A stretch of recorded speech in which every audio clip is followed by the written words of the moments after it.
So you know how to tell a carpenter bee, right? They have a tool belt.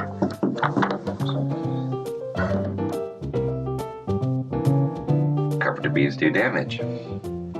They do real damage. So carpenter bees look very much like a bumblebee. And the way you tell them apart primarily is to look at their hind ends. Bumblebees are hairy all over, and carpenter bees don't have any hair on their hind end, so it tends to be a shiny one. And you can see that pretty readily. They're a good-sized bee. So if he's got a shiny hiney, yep, shiny hiney, then you know it's a carpenter bee.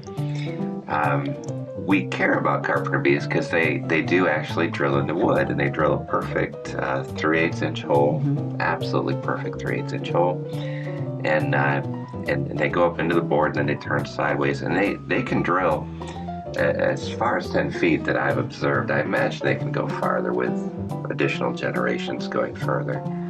But along that trail, they make little chambers, and each chamber they lay eggs. And then they fill that chamber with food for the eggs. The eggs hatch out, and then you get more carpenter bees. But not many offspring. It's about 15 per bee per year. Per year. So it's 1,500% increase per year. Is significant. Way different from a hive, though. Way different from what we think of as a singing insect that Yes, creates they're a hive. Yeah, the more social bees. A social bee can have a hive anywhere from 50 to 50,000. So yes, 15 is a small number by comparison. So we have found them to be a little bit difficult to treat. We found that we have to go usually multiple times. So why is that? Well, and the holes that they drill, they can reuse, and it's important to treat those holes to take care of the carpenter bees that are doing the damage. The difficulty with them is they're like little bristle brushes. So as they zip in and out of those holes, they eventually will wear that chemical away. So the first carpenter bee may go in there and brush a little bit off, and then that carpenter bee will die. Another carpenter bee will see that hole, and he will use it, and he will die as well. But by the time you get to the third one, they've got that hole pretty cleaned out, and then it becomes safe for them again. So when treating that, you have to treat the holes individually as you go, and then you need to either fill those holes. You give it about a week, so make sure that everything is out. Then you can fill the holes, replace the boards if they're damaged enough, or you can do monthly treatments. Tend to work well if the holes are too extensive to really go through and patch, or if it's going to take you a long period of time to go through and repair all of the holes and the damage. Monthly treatments will to the exterior will certainly prevent that ongoing issue. And it's interesting again because they don't just go up; they go up and in, right? They do. They go up and then they turn. It's not just spraying up into the hole; it's going up and over. So they know enough to protect their families by going up and in, and making it more difficult. And any wood is their turf, or is there some that they prefer over others? They like softwoods better. So if you have cedar, they really like that, and they prefer pine over hardwoods.